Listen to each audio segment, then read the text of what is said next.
Adam, my friend, we are live. We're live? Awesome. Welcome to another fantastic, exciting episode of the Arty podcast. It's going to be action-packed. Cue up the song. Arty time! Arty time! The Arty party on! on! Excellent!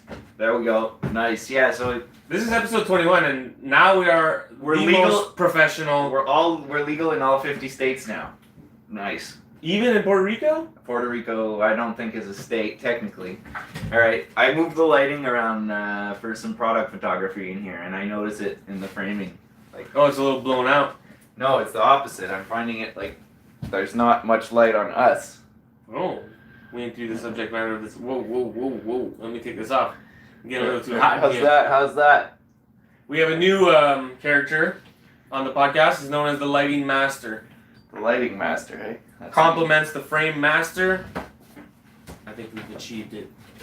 We have achieved Zen Arty time perfection. So how's your week going? My week is going pretty awesome, to be honest. It's only Tuesday, but I had a good week. I released some new blankets with some embroidery on them that did okay. And and work's going really well, so I'm in a good mood overall. I even finished this painting behind us, almost. It still needs the finishing touches, the side painted black, the signature, and But the front facing is done? The front face is pretty much done. I have a couple of little spots where paint drip that I need to fix up, but the elements, the design elements are all there. It's pretty much done, and those cleaning up those drips and everything won't take long. Look at you. Huh? You said you'd finish it, and eventually you did. Yeah, I eventually did. Eventually kept my word to myself. And I always believed in you. I always believed in you. Oh, This is the most professional artist podcast on the interweb. You shouldn't always believe me when I say I'm going to do things, just between me and you. But when it's recorded for Arty Time Podcast, I should believe it? Most definitely. Sometimes, yeah. Mm-hmm. So is that his way of admitting that you're really a vampire? If you see it on Arty Time, it's true? The title was called Conspiracy? Yeah, when we titled one Conspiracy Theories. We jabbered on for hours about it. And I'm sure it was about Facebook's algorithm. Yeah, Facebook algorithms mostly. On the news tonight, I saw that they were going to remove the likes. Yeah, they already did on Instagram.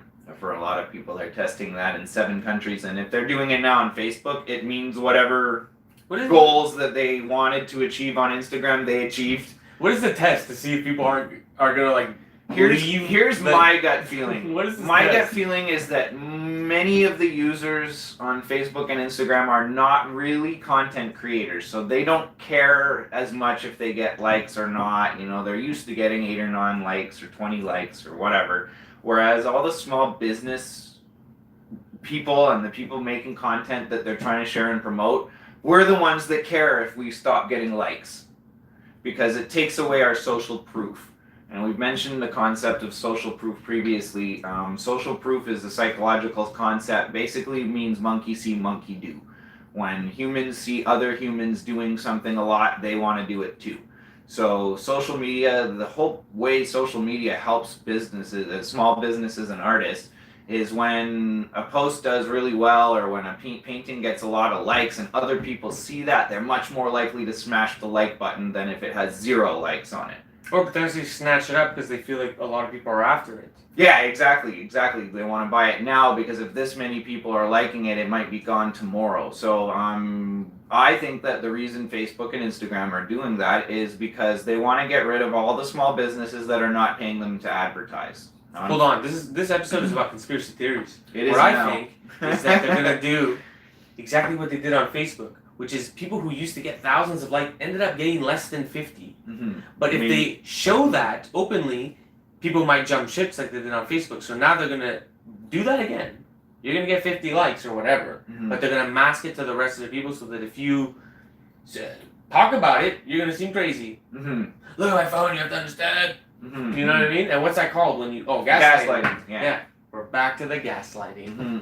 No, it's really... On the news, bro. On the news. This just in. It's totally fine. They're going to remove the things on your Facebook. Yeah, and the worst part is... Gary? They're like... The news, like yo. they put it in the spin that they're doing this to keep people from getting depressed and comparing themselves to people that get more likes and other things than that. And I mean, like, that's, you know, it's for small businesses. If you can't handle another business doing better than you, you shouldn't be in business. Like, for small business people, that's a ridiculous reason. Exactly. That's absolutely ridiculous. It's like, oh, we don't want you to get depressed. It's like, oh, fuck. Like, that's... They literally crushed every small business. And I understand that, like, they're a business too and they need to make money, and if people are filling up their news feed with promotional stuff where they're not earning any money from it, they want to get that off their platform. Like, that's their point of view. And the problem is that small businesses, almost every small business owner I've ever talked to, with very, very few exceptions, have told me they've paid for Facebook advertising. Facebook advertising didn't work for them because they ended up getting a whole bunch of exposure from things that they didn't target in their Facebook marketing, and they gave up. They gave up. So, I mean, it's, you know, and I worked selling advertising for a long time, and it makes sense for a company that sells ads. A company that sells ads, if you're paying $4 a week to boost your little painting, Facebook doesn't care. They don't want your $4 a week. They want Coca-Cola's $4 million a week or $400 million a year, or whatever they're getting paid by Coke and the banks and Chevrolet and, you know, like all the big companies that have billions of dollars to invest in marketing. That's what they want you to see, because they don't care. If your $4 ad doesn't work and then you write to them and complain and you need to take up someone's time, and like, you never get a response from Facebook anyway. So, you know, they don't want that. They literally do not want small businesses flourishing on Facebook. I've spoken, but then they have no loyalty. You know, in the sense that, like, I don't give. If they could burn tomorrow, and I would be happy. Yeah, I would. How evil they have been. Yeah, you know, like, it's one. They have all this ad money, and still they needed more, and that needs to stop. That whole vibe in our society where it's like, it's never enough money, and it's never enough, and they'll do all these wrong moves to go after this. Well, Facebook's brand is ruined in my eyes. I'll never like just hearing the word Facebook and logging into Facebook gives me anxiety. It has nothing to do with the likes. Their brand in my brain is tarnished for life. Like, they have no ethics. Exactly. They steal our information. They don't let us see our own information. They track all kinds of stuff that we don't even know that they track. And let's be real, they're gonna sell you your pictures 20 years from now. Probably. Yeah. They're gonna lock these pictures away and then sell them to you. They're gonna lock all your memories away one day. Just like Google's doing to me with the Gmail, where they're asking me to pay $4 a month, or my Gmail's full. And you can't erase things. This is the way they place things, and how, like, you go on Drive and you try and delete things on Drive, and it's like, oh no, this guy shared it to you, so you can't really delete it. So they keep things in the fucking system. I haven't gotten there yet where they're asking me to pay them on Gmail, but I believe it's coming, because Google, Facebook, what else? Twitter. The internet was founded on free Gmail. The internet was founded. In my opinion, the internet was founded on, like, being more or less a level playing field. Like, if you had a website, people could find you. Now, if you have a website, you have to also have really good SEO on that website for people to ever find you. Most people that are like a small business and they're doing something where they need a website for their business, they don't even know what SEO means. They just want something to get their business online so that people can find them on Google. But if your website isn't done in a certain way, and you don't have alternate text for all your pictures, and you don't have this and that other thing and all this technical jargon that thankfully I've sort of started to understand, but I wish I didn't have to. And oh yeah, again, 100,000 people on a website was not like abnormal things back in the day. It was not abnormal. It could happen very easily. My website used to get over 3,000 to 5,000 hits in a week was my average in 2015. Now I'm averaging about 70 to 120. Like, that's a huge drop. And as an artist, the most important thing is that people see the art and know it exists. And that's just chopping it right at the knees. So you know, I'm really excited because this weekend and next weekend I've got like local events. I spoke about them on the last episode. So you know, I'm just gonna kill it. I'm gonna focus on meeting people in person, and the old ways. yeah, and they're close by. I don't have to worry about you know, car and all that stuff because as I've spoken about, I don't have a car. So some of these things that Germ's able. Isn't it the parking lot right over there? Huh? Isn't the Ribfest in the parking lot right over there? Yeah, yeah. Like I can walk there in 3 minutes. That is hilarious. It's awesome. It's still a pain in the ass to walk there with, you know, a tent and all my merch, but it's doable, so I'm gonna do it. And you know, that's just the old ways of doing things and meeting people. yeah. And this is local people. Mm-hmm. I got some shirts in a local skate shop downtown, and just to bring context to it so people can understand how to do this, you bring your t-shirts or merchandise, and it's called consignment. You talk the owner into having it there without paying. So they never lose money. They only gain money once it's sold. Mm-hmm. It's a beautiful thing for them, and they usually say yes if it coincides with the business.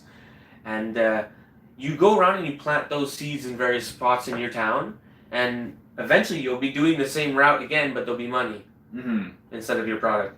And you just do it again and again and again and again and again and again. And that's an old way of doing things. That's an old way of doing things. I mean, that's how a lot of stuff that you see in gift shops or you know, like that's how it got there. Is a guy that represents that company or that makes those things showed up at the store and said, "Hi, I'm looking for the owner. This is what I do. This is what I've got. You guys can make some money, and so can I." And you know, I've done that a couple of times with you know, over at the yoga studio where some of my art's displayed. They also have a bookstore that's part of their business. And so I left some of my bookmarks with them, and yeah, every few months I go over and collect $40 or $50 from them selling my bookmarks, and it's all good.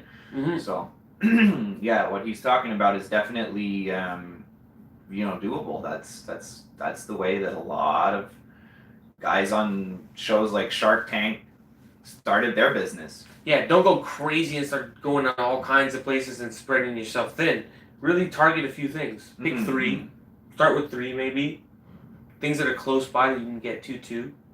And then eventually you can be traveling the world, and once you learn that skill, apply it in Vietnam, apply it in wherever the heck you are. And then eventually after 10 years of doing that, you'll be getting orders back home to restock them. And that's how any business brand really starts. Yeah, that's very true, especially if it has to do with like clothing or retail stuff. You know, one-off original paintings, this isn't the best way to go about it necessarily, but no, but turning your paintings into some products, yeah. You know, like this is a nice tablecloth that you have here. It is. Thank you. Did you plan to make a tablecloth? Is that what this Not was? at the beginning, no. Oh, it was just a painting. Yeah, at the beginning it was a painting, and then I decided to make it into tapestries, and I realized that the tapestries could also be used as tablecloths. Did you realize that there was like some sort of coyote right here? Yeah, I did actually. Yeah. Do you see his ears here or here? I see them here. Like here it looks more like a fox, and here it looks more like a coyote. So I don't know. Yeah, not that they can see what we're pointing at, but anyway, that's But see, these could be placed in some sort of environment where they sell tablecloths. Yeah. Or blinds. Yeah. Curtains and stuff like that. No, there's all kinds. Like I'm fortunate with my geometric art. It translates well onto lots and lots of products. Like lots and lots of products. So I make lots and lots of products. A, for me, it's fun. I really get a joy out of seeing my art on new products. And B, it's fun for, I think, the people who follow me, too, to see my art on a bunch of new products. And it helps my business grow. Because when I go to these events, like I'm going to on the weekend and next weekend, I have a lot of merchandise and a lot of different merchandise. So it makes me look professional. It makes like people that are used you have more merchandise than me for sure. I think I probably have more merchandise than Chris Dyer. No, not quite. No, but then almost almost any artist I know. And yeah, the difference definitely. between Chris and me is Chris has a lot of his merchandise is through third-party companies, where he gets royalties from them, and or sometimes they'll pay his royalties in product that he then sells through his own website, which is a pretty awesome way of doing business. But on my end, I kind of do things a little differently because I want to make more profit off of my stuff. So I always invest in my products and or almost always invest in my products and then resell them, so I make the margin on them instead of getting a small royalty from another company that's making the margin. Yeah, let's go into that and try to explain that. I will in a second. However, just to finish that thought, there are certain royalty agreements where are companies that make things that, you know, I never thought of or approached me. And yeah, I have some licensing deals where I license. Well, that's the whole thing. When someone comes to you and says, "Hey, I'd like to make a product," does it compete with something that you want to do? And you can't do everything. Okay, so pick 3 things. Let's say a good triangle of things. And if someone comes out of nowhere and they're like, "Hey, I want to make shower curtains," what's the harm? You're not doing shower curtains. But what you're trying to talk about is once you allow someone to do something, it's unethical to do and compete with them on the same thing. Let's say a graphic. Someone makes a hat with a graphic that you gave to them. You can't start, just because it starts selling, make the same hat as that person. It's kind of dick move. Yeah, and vice versa. Well, if they're paying royalties, they're paying royalties. But the thing is that if you think, and this is your business, that it would make good money, then you're better off investing and not losing that percentage. At the same time, there's the other side of the coin, where if a company that likes your designs wants to put it on something and they have way more reach than you do, then it's a good way to get your name out there. Good X factor. It's a good way to get your name out there to new people that follow that company, and not necessarily, they might never even have heard of you. And all of a sudden this company wants your thing, and like bang, like that's happened to me a couple of times. There's Northern Expressions Needlework that does some of my patterns as needlework patterns that people can buy the pattern and then they order the thread that comes with, you know, instructions. So I've never done needlework myself, so it wasn't even something I considered. I knew nothing about it, but this lady approached me, and now I sell my patterns in her shop on Etsy, and I get a royalty off of them. And I really had to do nothing other than send her a picture, so it's awesome. You know, sometimes those kind of deals can work. Sometimes those kind of deals might only last a little while. Like, say this company wants to release a beach towel with one of your designs in the summer. They might sell it one summer, they'll sell 40 or 50, and that's it, and then the rule of thumb in this situation is you say yes. Yeah, but sometimes you also might make relationships with companies where they will release another design next year or next season and keep going with you. So it's licensing is an interesting way to make money with your designs, and my designs are symmetrical and they look good on certain products. But then other types of art that are very popular for licensing are holiday themed art is the biggest one.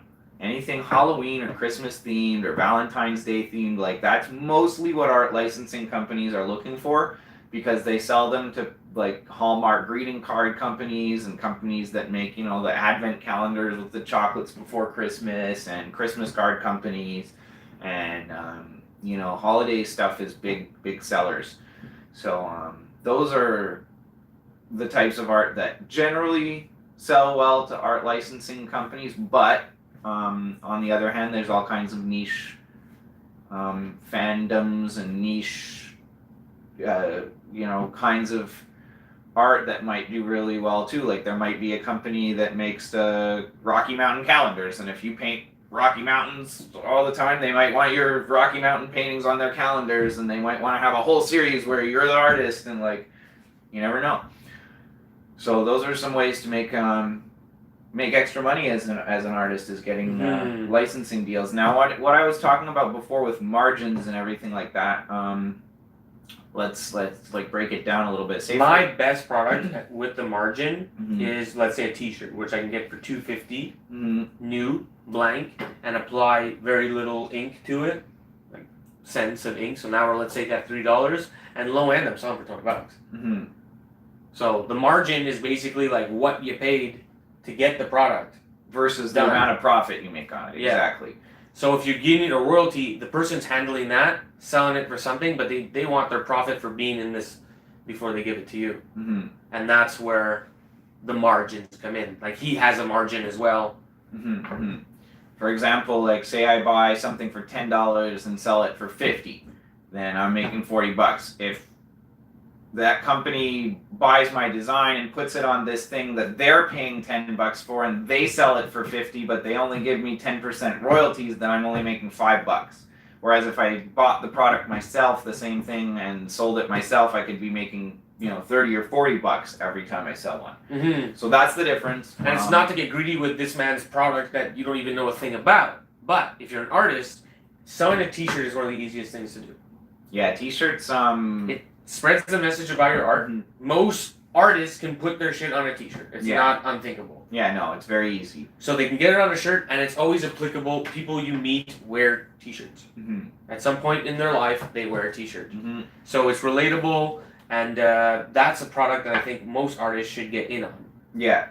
And then, what do you think another one would be? The foundation of my entire business was stickers. That was the foundation of my entire business. I turned an $800 investment in stickers into almost $6,000, and I used that money. It took a long time. It's not like I bought stickers and whoa, I turned it into $6,000 overnight. It took a couple of years.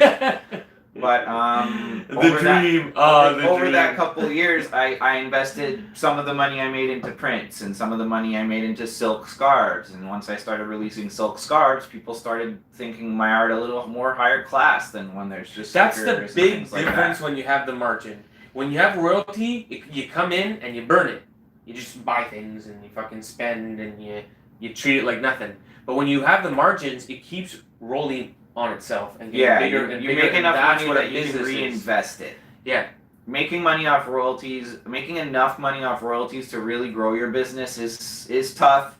It's doable, but it takes a long time. Mm-hmm. Whereas building your own inventory and having your own products, I think it's a smarter way to build a business. Maybe I'm wrong. Maybe I there's think other it's people. a good idea. It's Maybe wealth. there's other people. This shelf right here is full of wealth, and even if a robber broke in that window right there, you wouldn't even know it. Yeah. He'd be looking for like a PlayStation 2 or something. Mm-hmm. And I was like, well, obviously he's not going to start peddling your stuff, but that's a lot of money right there. And everywhere behind us and everything. Yeah, no, and it's a way to stash your wealth. Yeah, it's it's not always easy to take your investment and turn it into cash once you have products sitting around. But at the same time, it's not always that hard either. When you own your own merchandise, you can choose when to run sales. Mm-hmm. And if you need money now because you've got this bill that came in that you need to pay, you can run a good sale and sell your merches and like either barely make any money, just get your money back so that you can handle whatever you need to handle. Or and it's getting out there, and it's still getting out there. Exactly. Like breaking even is not always a bad thing. If you're breaking even but getting some good exposure out of breaking even, it's a lot better than losing money to get some. That's because you're the artist. Mm-hmm. As an artist business, it's one of the greatest businesses in the world because a normal business doesn't really want to break even. Mm-hmm. It'd be dumb to break even. But as an artist, you could still win because there's an advertising aspect. Mm-hmm. There's a chance to sell a canvas in that in that sale, mm-hmm. where you think you're selling something at a low end, but really it's a loss leader that brings people into the sales mood, and they could buy a canvas. Or and as an artist, a normal business would have to pay an artist to have designs, mm-hmm. so they lose their margins. Yeah, they lose part of their margin by having. As the artist. Yeah, you do it yourself. You have it yourself.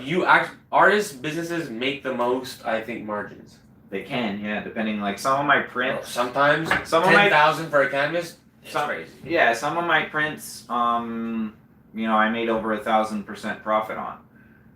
So, yeah. Who's touching that? I mean, not a lot of businesses touch 1,000% profit. 1,000%. And it sounds like you might think like, oh, you're making 10,000. It's like, no, my prints cost like 48 cents, and I was selling them for $80. But that's still amazing, Golden age of Facebook. Oh yeah. But yeah, now it would have been a golden age. Now what I'm doing is trying to find. Well. Now what I'm doing is trying to find the other golden age. I mean, there's gonna be another golden age sometime down the road, whether it's Facebook changes their algorithms again or whatever it is, something new comes along. When MySpace was big, nobody thought it would go down and that Facebook would replace it, but it did. And I'm pretty sure Facebook and Instagram are gonna go the same way eventually. It's just the way of the world. Somebody's going to come up with a better service that people enjoy more and don't have this negative opinion of that so many people have of Facebook and Instagram, and it's going to take over because people are going to be looking for that new fresh thing, and it's going to come from the kids, you know. Because you told me about TikTok, but I had already seen my niece on that thing. Mm. You know, and I was watching like, what app does a younger person go on, and they go on TikTok. Mm-hmm. Yeah, they're gonna be like, my parents are on fucking Instagram, and it's lame. Can't even find things. Yeah, you can't find things. Interesting things aren't being shown to you. It's just like ads. Mm-hmm. So we're gonna move to something else. Mm-hmm. No, I mean, it's and that's why I keep telling people about Minds and MeWe and Steemit. Like, I'm still making sales off of those places, mm-hmm. you know, and I enjoy posting on them. Like, I don't have the same negative feeling towards them that I do towards Facebook because they didn't jack my audience from me. And, well, that's why the consignment thing, if we can go back to that, is such a powerful thing, because if you do it right, there is a lot of people that come into a shop. If you place it right, you could be over 100 people a day. Mm-hmm. That's like a social media post. Mm-hmm. You know, it's just the old school way of getting people in. And if the owner or the person at the table is fluent with what the product you put there, then they're upselling you. Mm-hmm. It's like you have a person who's doing an ad. Mm-hmm. Oh, this is a local artist, and we came in, and da da da da. Mm-hmm. 100 people. Well, maybe not 100 people are looking at it, but you know, it's still a very important avenue that you have to explore as an artist. Yeah, for sure. I mean, and one thing that I think we've mentioned a bunch of times on this show is like there's as many ways to make a business as an artist as there are ways to make art. So like, whatever, like, I guess what I'm trying to say is, if some things that I say or some things Germ says, you're like, oh, I could never do that. Like, okay, well, we say a whole bunch of other things too, so don't do that. Do the other 20 things that we say that you can do or think that are good ideas or whatever. No, consignment you have to do. It doesn't have to be t-shirts. What if you're into spoons? Get into your hobby with your art, and then go to the hobby shops with the hobby thing. Mm-hmm. You know, just, I don't know, explore other avenues and invest in product. That's basically what I think the merger of this conversation is that you're talking about investing in products, and I'm talking about getting the products in those spots and having them, you know, do the dance for you, do the advertising, and that's why you should invest in your own product and then put it on consignment and then sell it too. Yeah, no, consignment's really it's a really good way to get your name out there. Now, like let's talk about some of the pitfalls that can happen with consignment. You spread it too thin. You don't check on it too often. It's like a Tamagotchi, my friend. Got to make sure you keep track of what inventory is where. You go into the shop. Oh, yes, can I speak to Dale? He was the person who authorized me being here and said he would give me some cash. Oh, yeah, we fired his ass. And now you have no contact. Now you're like, oh shit, Dale's gone. Yeah, no, I've heard of situations where people put merch on consignment in stores and then the store shut down and they lost their merch. Mm-hmm. Things like that. The Tamagotchi, you gotta go in there. So there are some downsides that can happen. So like I just wanted to bring it up to like let you know, well, these are the things you should maybe.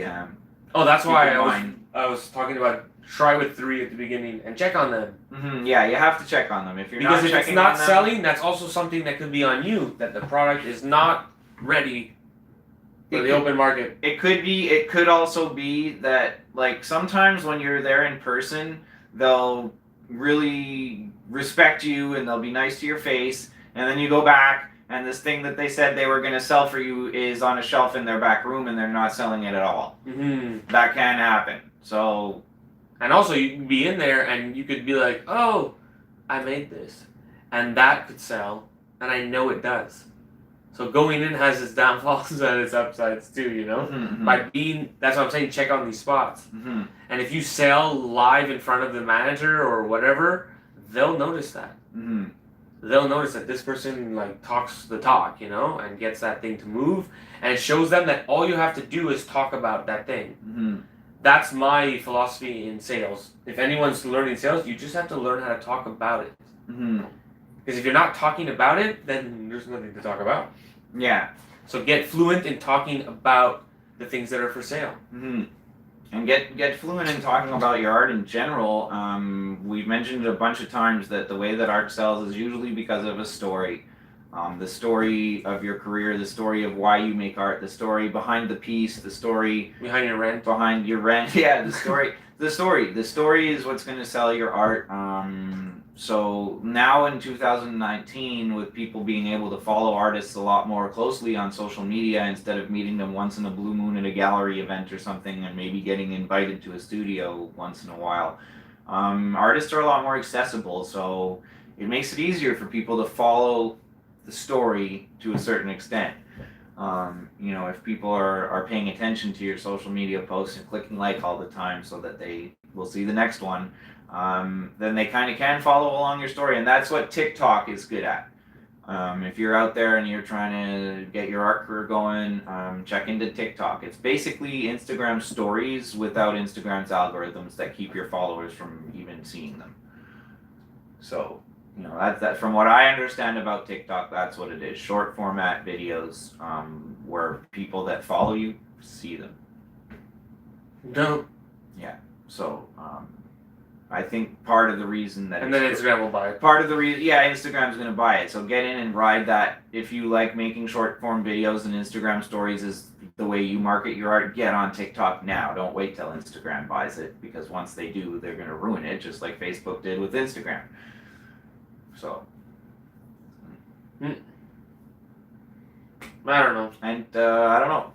For me personally, the social media that I'm finding the most similar to Facebook's golden era is MeWe. MeWe has groups where there's starting to be a lot more people. A lot of people came from G Plus or G. What was it?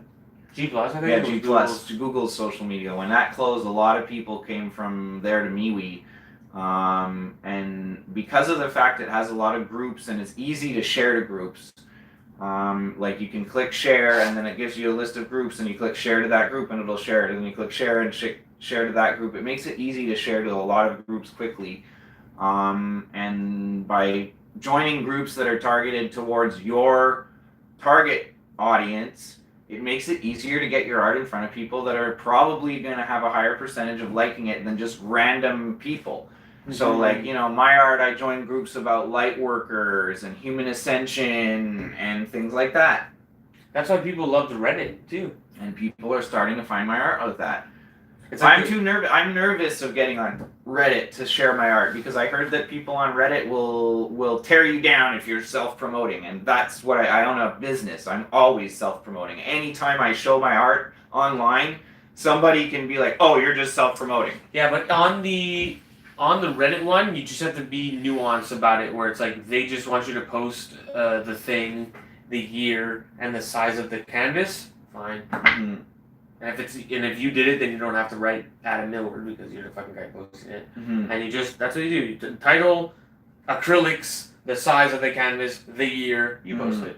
And then someone in the comments could basically be like, is it for sale? And you just private message them. Mm-hmm. That's kind of how it's done. You don't put you have to follow the format, or else. See, and that's There's rules.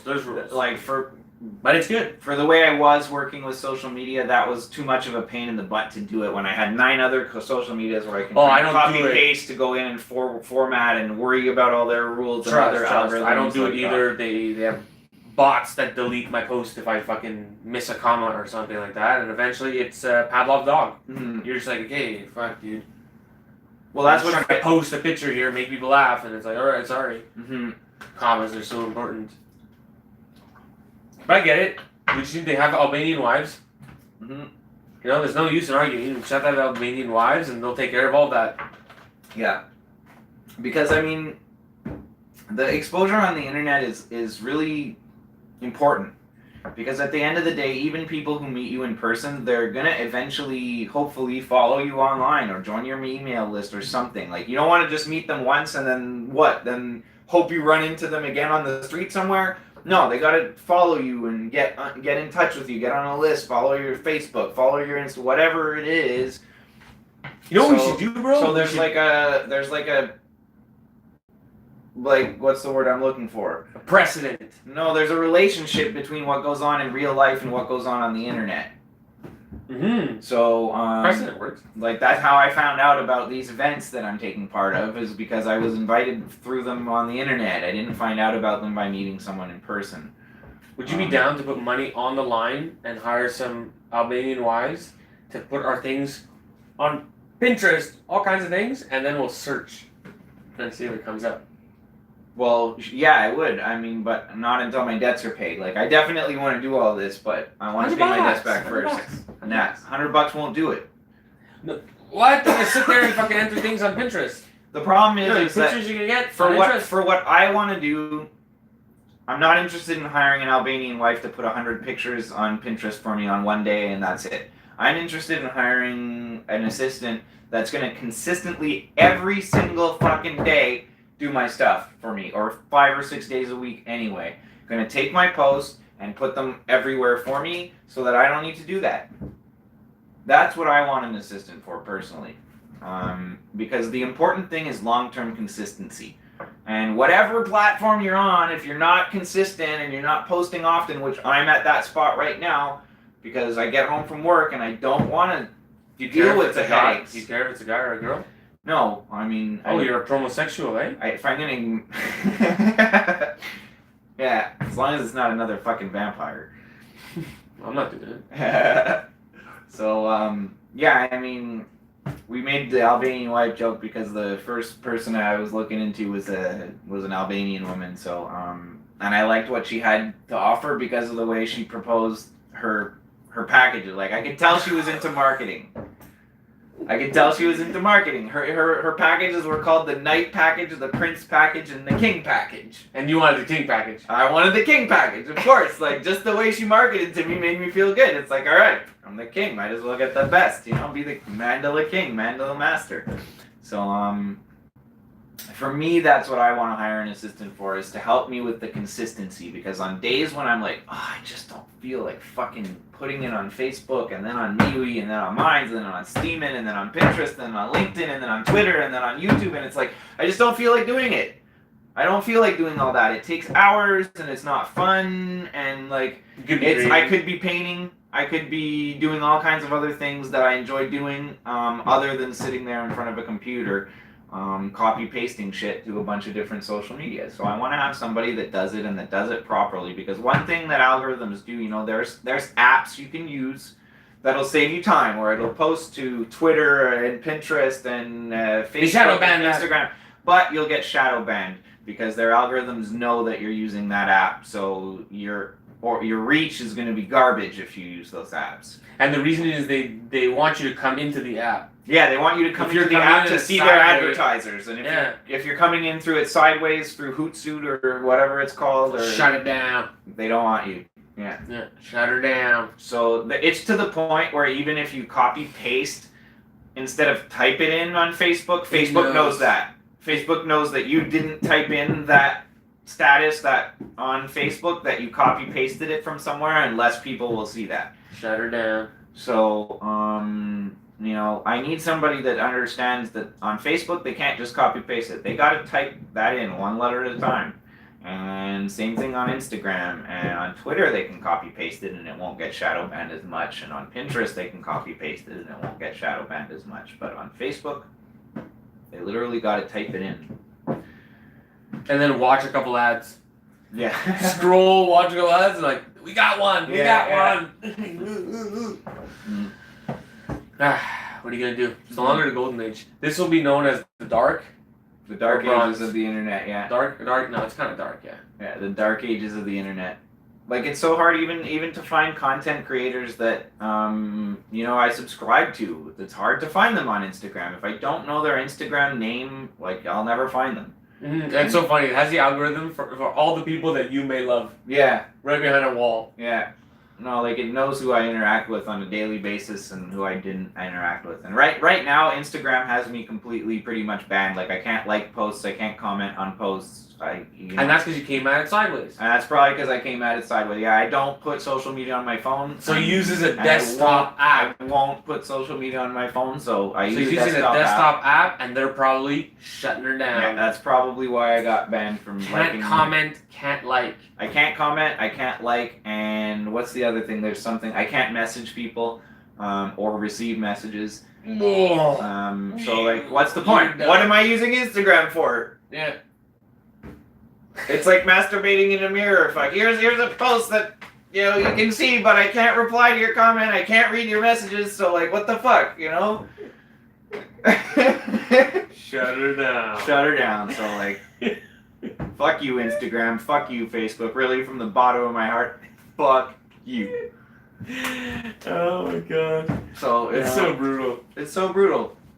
But Ribfest is coming up, and it's gonna be fun. Christmas is coming up. That's gonna be fun. Yeah, I really think it's Is all that- gonna work out. all It's just a roller coaster Through ride. the amount of time that I've been doing what I'm doing, there are a lot of people who follow me and make an effort to come find me and see me, even when they notice my stuff isn't showing up in their Facebook feed anymore. They come drop a comment because they know how Facebook algorithms work, and they say, "Hi, Adam, I haven't seen you in a while," and then they see my stuff again. So I know that during holiday season things are gonna pick up for me. I know that with these events coming up, things are gonna pick up for me. So like, it's super motivating to know that. Mm-hmm. And all I can do is keep on keeping on. Oh, and I finished this painting, almost. Did we talk about that yet on this Arty time? No, right? no, we didn't. Nice. Yeah, this painting behind us is pretty much done. Finally, just needs a few little finishing touches. And paint the sides black and do my signature on it, and it's done. So that's one other reason I'm really stoked, because I finally we did talk about it. We did? Mhm. Are you fucking serious? Yeah, just let you ramble on, but we did. Ah, Jesus, fuck you, dude. We opened with that. It was the most professional artist podcast, and we talked about how you were done, All right, but not really done. Not really done. Yeah. Okay, I don't remember that. I thought we'd had that conversation outside before we turned on the phone. No, and I got 3 new paintings too. Nice. And I posted them today. I took some pictures before picking up my son. It was like the golden hour. It was all like, I look back at the pictures, they're amazing. Nice. Just because of how the sun was. I actually have a new painting right there.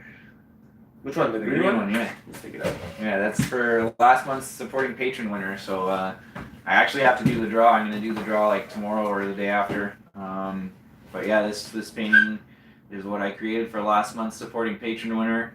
It was pretty cool. She asked me for like ocean and like green colors, and as I was painting it, it kind of made me think of how You called it pelagic diatom. yes, and I called it that because it looks like a plankton under a microscope. Like, I don't know if you've ever looked at plankton under a microscope. They are really cool geometric shapes, a lot of them.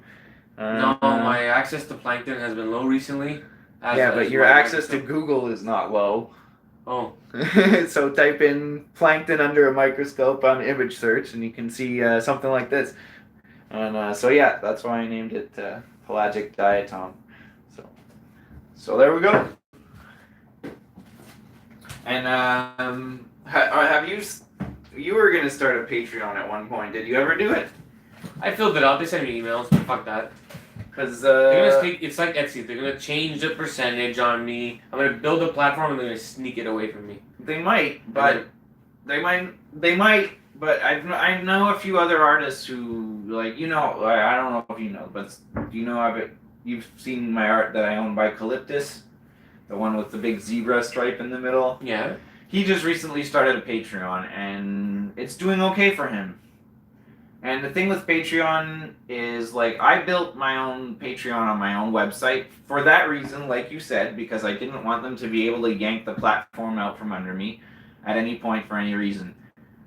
It is a little bit complicated to do that. You have to have a PayPal business account to be able to do that, but it's really not that hard to set up. And so you can do something like Patreon on your own website if you have your own website. However, I guess what I'm trying to say is that making $40 or $50 a month every month from your art, from people who really like your art and want to follow it, take it. Take that $40 or $50. Start a Patreon. Get those people who are going to follow you on there and, give them what they want. Because having people who are willing to pay you just to enjoy your content is really, I think, where the future of a lot of art careers are going to go. That's what I think. Maybe I'm wrong.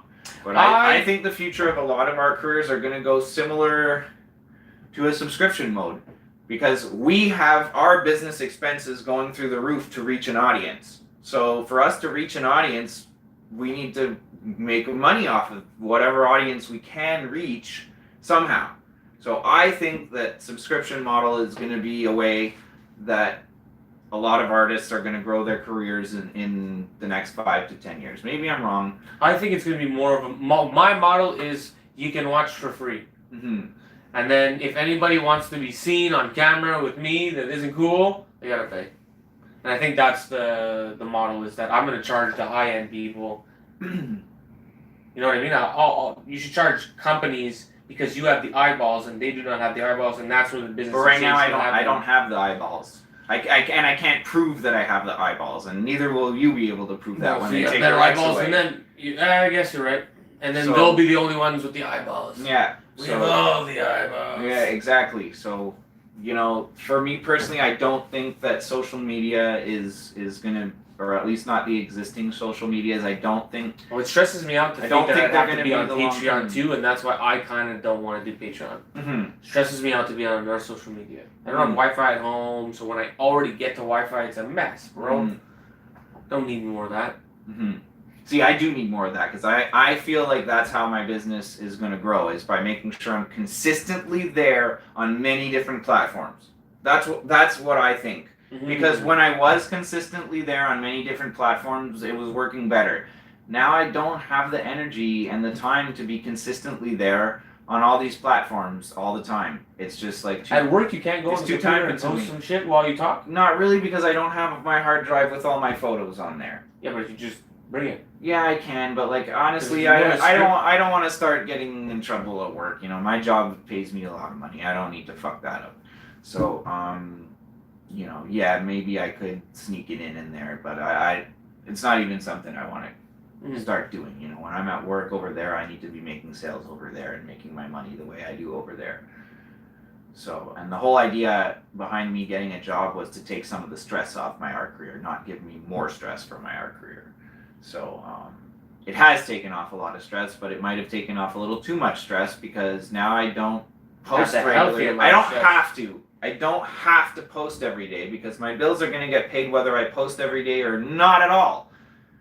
So the motivation, like the fire under my ass to be consistent, isn't there like it was when my only income came from my art. But for my business, I know that consistency needs to be there. So for me, the way that I plan on getting that consistency back again is once I finish paying off my debts, use the money that I'm paying to my debts every month to hire that Albanian wife and or someone similar. Mm-hmm. My rule of thumb is each day to try and do something that you know is sellable. And that doesn't mean like the thing has to end there, but like working on a painting, if you work on it every day and other things like that, you're going to get somewhere in life. Mm. And it's a rule of thumb that if you go to bed that day and you hadn't put in at least an hour into something, then you know how many days it's going to take to get to 10,000 hours. 10,000 days.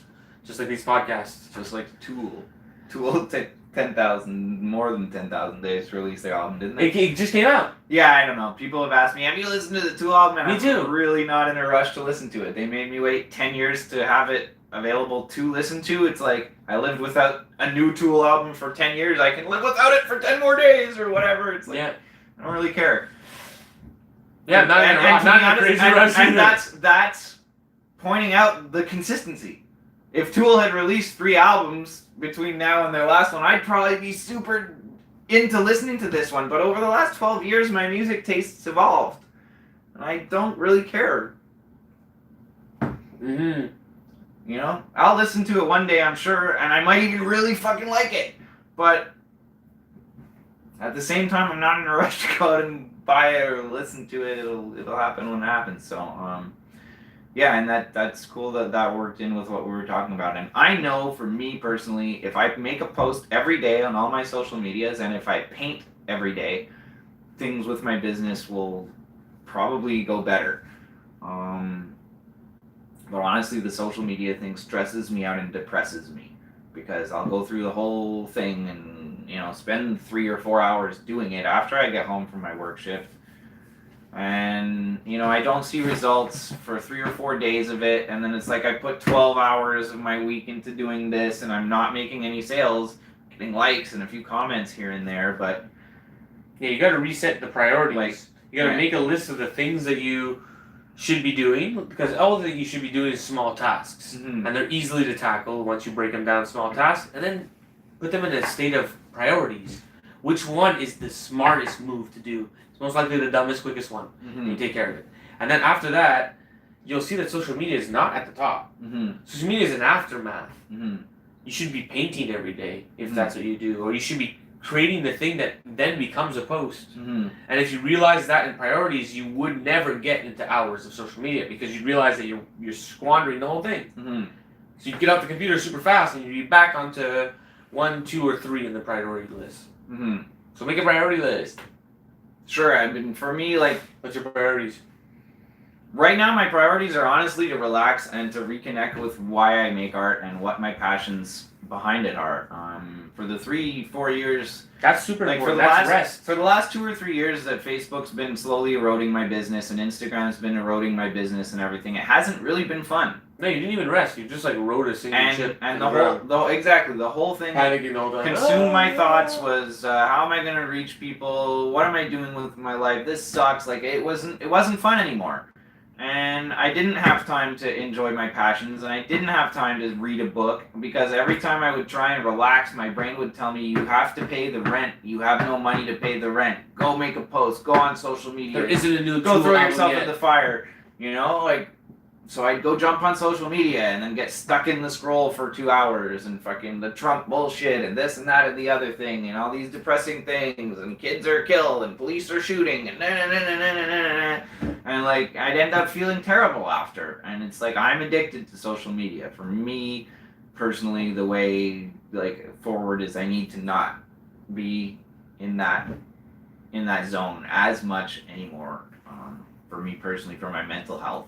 Just for my mental health. My mental health is more important than my business at the end of the day. If my business is not doing well, my mental health's not doing well, like what am I doing it for? And your business won't do well. And my business won't do well either. And it didn't do well. So rest is a very important priority if you run your own business, because you never turn off. Mm-hmm. Yeah, over the last few weeks, I've been reading a lot. I've been reading about ancient civilizations. I've been reading about aliens and UFOs. I've been reading about paranormal stuff like that, and all this stuff that connected me with my art, and that people interested in my art connected with me over too.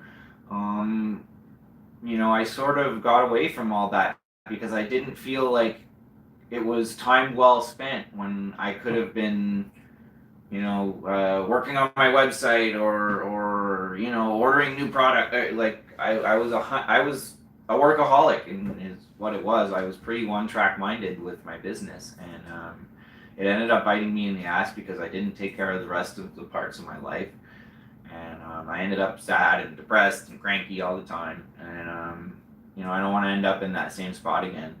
So you know, that's where I'm at right now with that. Mm-hmm. I think that for me personally, the social media needs I need somebody to handle that for me to come back to where I need to be, because I don't have it in me anymore to do that every single day on nine or 10 social media. I've come to the conclusion that I'll do what I can, and that's the best I can do. Mm-hmm. I'm not gonna. I mean, even you. I mean, you used to post every single day on Instagram and do many stories. Now you post once a week on Instagram and you do half the amount of stories. You feel like I do half the amount of stories? Well, you do a lot less than I used to follow along. Yeah, true. Because I used to like wake up and make that one of the higher priorities was to do the advertisement role, because that's what it is. It's like. But you know, I see the same thing happening to you that happened to me. Like as the algorithms take away your audience, like the motivation to create content goes with it. Oh, because it's not there was growth. Yeah, growth and was super motivating. And then they kind of stagnate the growth, so you're not getting the serotonin release that you need to keep that train going. Mm-hmm, so you just put it into something else, and luckily for me, it's still working, you know, on a mouth-to-mouth basis or something, and that's why I'm focusing more in Montreal, so that, you know, and then maybe a trip to New York or something, but there's not much I can do but ride the wave. Whether it's a shit wave or a good wave, you just ride it. Just get on TikTok. And, you know, I think the whole point is just not to stress out because it'll hurt the business. Yeah, stress hurts everything. Stress hurts business. You know, you're not making a lot of sales. Tighten your belt and don't make a lot of expenditures. But I did that. I totally did that. I cut down. I didn't eat out. I didn't go to movies. I didn't hang around with friends. I didn't go to parties. Nothing. I got invited somewhere. Sorry, man. I don't have money. I can't even take the bus there. Like, I did that for years, and it ended up, I hated, like, what was I doing all this for? If I can't even enjoy my friends, I can't even enjoy having dinner, I can't even enjoy, you know, buying the more healthy groceries. I cut my expenses as much as I could, and yeah. So then that's why I went and got a job in April, and I'm honestly a lot happier. You know, I know I put out a lot less content for the people who follow me, which I honestly feel kind of guilty about sometimes. But at the end of the day, I really hope that this kind of hibernation phase for me is something that's going to lead to, you know, something a lot better in the future, because I really needed it for my mental health. I guess that's why I'm not posting so much too. And I'm stressed out about that, and that's a shame. But it's kind of like a spiral, because you get more comfortable not posting as much, and then because you're not posting as much, people aren't as interested in what you're doing because they're not following you as often. My issue is that and then because they're not, like, it's a spiral that goes down, and that's what's happened to me. The problem is that I'm creating more, but I'm not sure if people are seeing it. Mm-hmm. You know what I mean? Because I'm not posting as much, but I am creating more than ever. So it's just like, here's 3 pages. Whenever I post, it's like, here's 3 things, and here's fucking 9 things, and and even on the stories, it'll show like 3 things, but those things are going to be deleted. So it's flashed, really. But I also kind of feel like maybe this is the way that I'm going to start making more books or collections. And because it's only been flashed to you, the thing is still valuable. You haven't seen everything, but you might have seen glimpses of it, you know? But it's not all there for free, basically, because there's too much being created. See, I create stuff a little slower than you do. Like, I very rarely create a painting in a day. It almost always takes me Not always paintings. At least a week. Lately, I've been really gung-ho on going to church thrifts and getting really nice frames. And then the frame, sometimes if you check your list and you haven't done something that is creative that day, I can look at the frame and then cut out a piece of paper that fits that frame perfectly, and then all I have to do is paint it like a canvas. Design this sheet of paper with the frame, and at the end, it's nice in a neat little package, and I have a milk crate full of fucking frames and inks in them. And if ever someone wants a low-end art piece original, they can go through that and look at it. And it always keeps the stocks going in there, because they always kind of leave, you know? Sell 1 a week or something like that. So you should always make more art on all levels. So you I have art, but more. Yeah, I have a ton of stuff in my store already. So part of where I'm at is like, what's too much? You know, and when it comes to making new art, of course, there's got to be a steady stream of new art. Even though I'm posting less, I'm still pretty much making the same amount of art I always have for the last few years. I'm just not posting 3 or 4 progress shots. I'm only posting it when it's done. Like your frames right there, I got one that was 50 cents. How many would you want at 50 cents? How much is too much at 50 cents? You know what I mean? I'd be cool with a stock of 100 at that price because of the margins. The margins are amazing, and it's actually nicer than that one. Yeah, that's what happens when you go to the church thrifts. You're not getting hundreds of them, but what you're getting is crazy, and you're getting them for 50 cents. And when you sell them for 60 low end, that's a crazy margin. Yeah, like thrift store frames are really. That's almost 1,000. Really that's almost 1,000% margin that he was talking about. Do it. If you frame your art, go get frames at thrift stores and churches and wherever you can. I mean, the best scenario is that you get it and then you size it up. So also before getting it, see that the backing can be removed. See that there are pins that release the backing, because some of them are glued shut. And by opening it, you're gonna break the glass. You're gonna do all kinds of things. It's not worth it. But some of them can be just with a knife. You open it all up, and then from there, design it like you would a canvas. Don't have a piece of art and go in looking in a church basement for a frame for that art. Do For it the that- other way around. do it Buy backwards, the frame first and then engineer it. make art for the Find frame. the nice frame, the one that speaks to you, and then dress it like you would a canvas, and then you'll be stoked. It's one of the best ways to make affordable art. Cool. So how long have we been going on here? We're in the hour. We're around an hour, huh? All right, because I don't know. I'm running out of ideas about what to talk about Oh, I guess that's the end of the episode. for episode 21. Yeah. I think we're done. What do you think this one's gonna be called? Fuck you, Facebook. I'm going out on consignments. Yeah. Yeah, out on consignment. Nice, not a bad idea. We'll call it consignment, not fuck you, Facebook. So although fuck you, Facebook. So yeah. I guess that's about it. This has been another episode of Arty Time. Arty Time. Arty on. Excellent. See you next time on Arty Time. Same art channel. Wait. You get the picture. Same art channel, same art time. I think he says art time first and then same art Same channel. bat time, same bat channel. Yeah. Yeah.